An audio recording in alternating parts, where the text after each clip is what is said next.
पुरानी चारपाई पर बैठी लताबा। लताबा, अरे शांतो, तुझे सर्दी लगी है या लकड़ियां जला रहा है?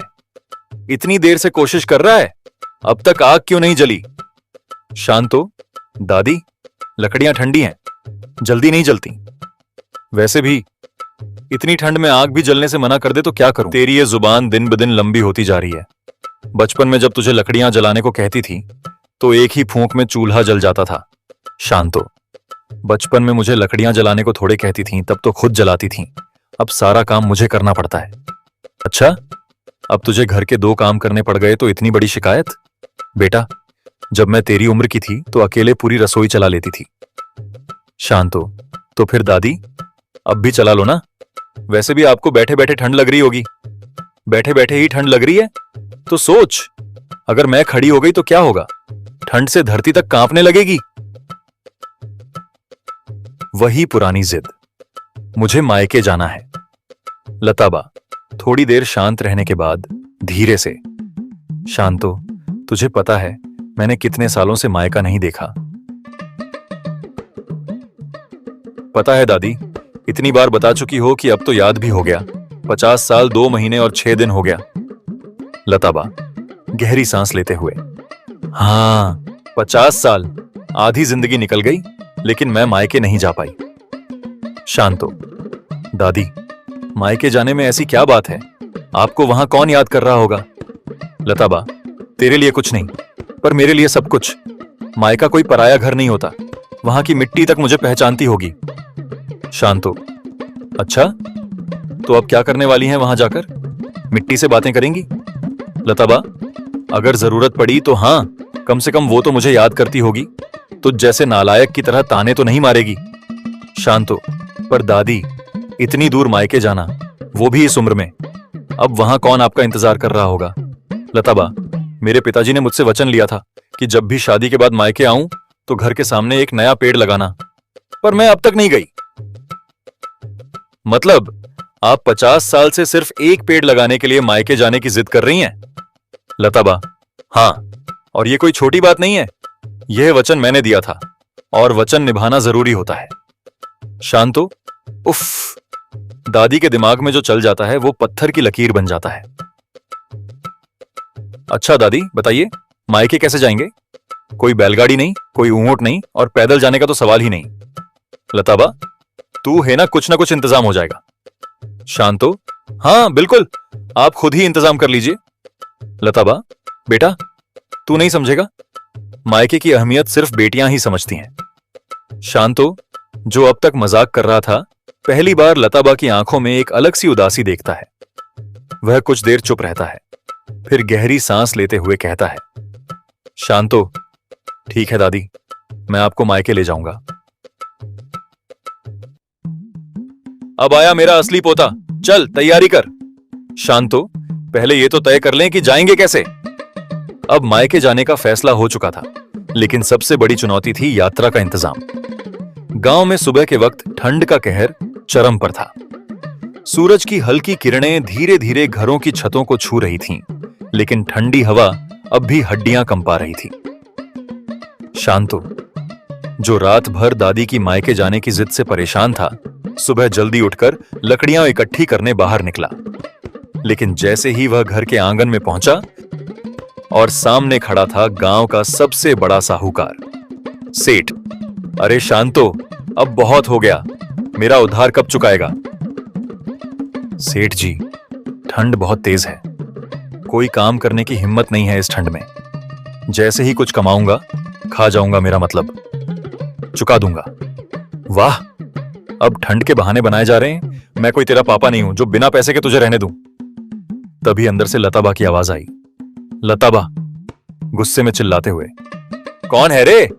इतनी ठंड में कौन मुसीबत लाया है? शांतो ने धीमी आवाज में कहा, दादी, सेठ जी आए हैं। सेठ, इतनी ठंड में किसी के घर उधारी मांगने आते हैं? कुछ शर्म लिहाज है कि नहीं? सेठ, अरे लताबा, आप तो मायके जाने वाली थी ना, क्यों ना वहीं चली जाएं? वैसे भी वहां आपकी देखभाल हो जाएगी। सेठ जी, ताने मत मारिए, हम देख लेंगे। अच्छा, देख लोगे? लेकिन ध्यान रखना, अगर 1 हफ्ते में पैसे नहीं मिले तो मैं तुम्हें घर में चैन से रहने नहीं दूंगा। तू अपनी उधारी अपने पास रख, हमें किसी की दया नहीं चाहिए। सेठ, ठीक है, फिर देखते हैं कि एक हफ्ते में कैसे उधार चुकता करते हो। सेठ ठंडी हंसी हंसते हुए चला गया। लताबा और शांतो चिंतित होकर एक दूसरे को देखने लगे। शांतो ने मंगलू के घर पहुंचकर उसे अपनी परेशानी बताई।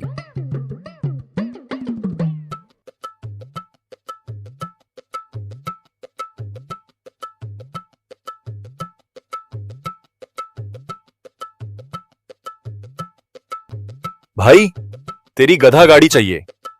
मंगलू, अबे तू गधा खरीदने आया है? शांतो, नहीं, बस कुछ दिनों के लिए गधा उधार चाहिए। मंगलू, गधा उधार? और वो भी तुझ जैसे आदमी के पास? नहीं, मेरे गधे की इज्जत है। भाई, दया कर दे, दादी को मायके छोड़कर आना है। मंगलू, अबे 50 साल बाद कोई मायके जाता है क्या? शांतो, भाई दादी की जिद से तंग आ चुका हूं, एक बार मायके ले जाकर ही इस कहानी का अंत करूंगा। गधा गाड़ी मुफ्त में नहीं मिलेगी। मंगलू गहरी सोच में पड़ गया। फिर उसने अपनी दाढ़ी खुजलाते हुए कहा, गधा गाड़ी दूंगा, पर एक नहीं, 3 शर्तें हैं। शांतो, 3 शर्तें? अबे गधा उधार मांग रहा हूं, शादी का रिश्ता नहीं। मंगलू, भाई बिना शर्त कुछ नहीं मिलता। शांतो, अच्छा बता कौन कौन सी शर्तें हैं? मंगलू, पहली शर्त, मेरी भेड़ें पड़ोस के गांव छोड़नी होंगी। शांतो, मतलब दादी को मायके छोड़ने जाऊं या तेरी भेड़ों को ससुराल? मंगलू, दोनों ही बराबर हैं, बस फर्क इतना है कि मेरी भेड़ें तंग नहीं करेंगी। शांतो, ठीक है, ये मान ली। दूसरी? मंगलू, दूसरी शर्त, रास्ते में मेरी गधा गाड़ी की देखभाल करनी होगी, अगर कहीं एक भी खरोंच आई तो तुझसे पाई पाई वसूलूंगा। अबे गधा गाड़ी है या नई मोटरसाइकिल? चुपचाप दे दे। मंगलू, मेरे लिए ये नई मोटरसाइकिल से भी कीमती है। शांतो, अच्छा भाई ठीक है, अब तीसरी शर्त क्या है? मंगलू, तीसरी शर्त, रास्ते से मेरे लिए कुछ गर्मा गर्म जलेबियां लानी होंगी। मंगलू, शर्तें मानी जाएंगी, तभी गधा मिलेगा। शांतो ने थोड़ी देर तक मंगलू को घूरा, फिर गहरी सांस लेते हुए बोला, ठीक है भाई, ये तीनों शर्तें मंजूर हैं। वो पल जब लताबा को पता चला कि अब वे मायके जा रही हैं, सुबह का वक्त था। जो हमेशा की तरह अपनी चारपाई पर बैठी रजाई में लिपटी थीं, सोच रही थीं कि आज फिर से शांतो को मायके जाने के लिए मनाना पड़ेगा। तभी शांतो ने अंदर आते ही घोषणा की, शांतो, दादी तैयार हो जाओ, हम मायके जा रहे हैं।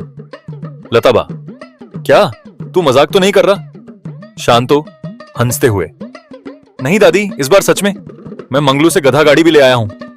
लताबा, 50 साल हो गए मेरे मायके को देखे, वहां की मिट्टी, वो बड़ा दरवाजा, आंगन में लगा पीपल का पेड़, अब मैं फिर से देख पाऊंगी?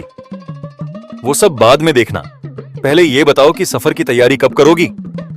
लताबा जोश में आकर ठंडी हवा को नजरअंदाज करते हुए, अरे अब देर कैसी, अभी से तैयारियां शुरू करते हैं। मेरा मायका कितना खूबसूरत था, वो खुला आंगन, लकड़ी की खाट, मां के हाथों की बनी मक्के की रोटी, ओह, वहां की हवा तक अलग लगती थी।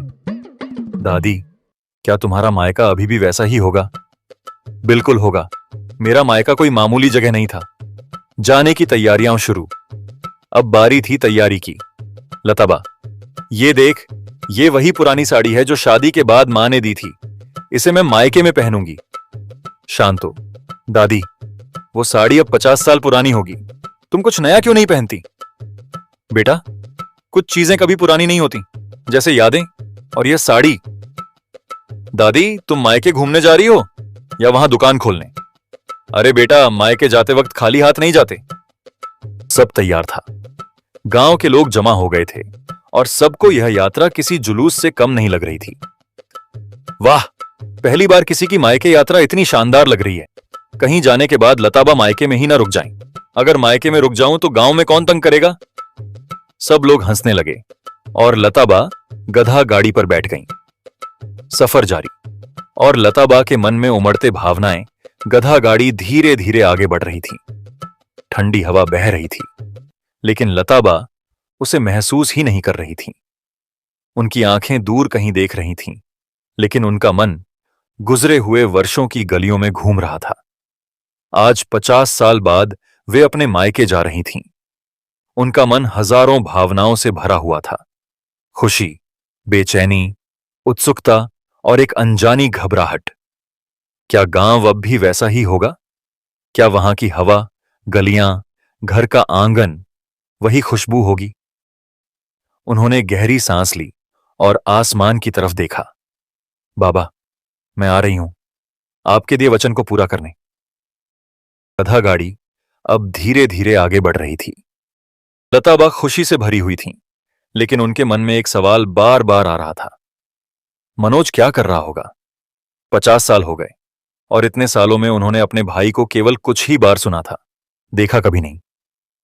लताबा ने अचानक शांतो से कहा, लताबा, शांतो एक काम कर, अपने मामा मनोज को फोन लगा, बता दे कि मैं मायके आ रही हूं। शांतो, दादी, अब इस वक्त क्यों? जब गांव पहुंचेंगे तब भी तो बात कर सकते हैं। लताबा थोड़ा झुंझलाकर, अरे नालायक, अगर मैं जा रही हूं तो मेरा भाई भी वहां होना चाहिए, उसे भी तो पता चले कि उसकी बहन आ रही है। शांतो ने जेब से अपना पुराना फोन निकाला, जिस पर स्क्रीन में 2 जगह दरारें पड़ी थीं। उसने नंबर डायल किया। मनोज, जो 50 साल से शहर में था, शहर के एक छोटे से मकान में मनोज अपने कमरे में बैठा था। मनोज का जीवन अब उतना आसान नहीं था। शहर में आकर कई साल मेहनत की, लेकिन की उम्र बढ़ रही थी और कमाई कम होती जा रही थी। मामा, पहचाना? मनोज, शांतो? अरे, इतने सालों बाद तूने मुझे फोन किया? शांतो, हां मामा, और इस बार बड़ी खबर है।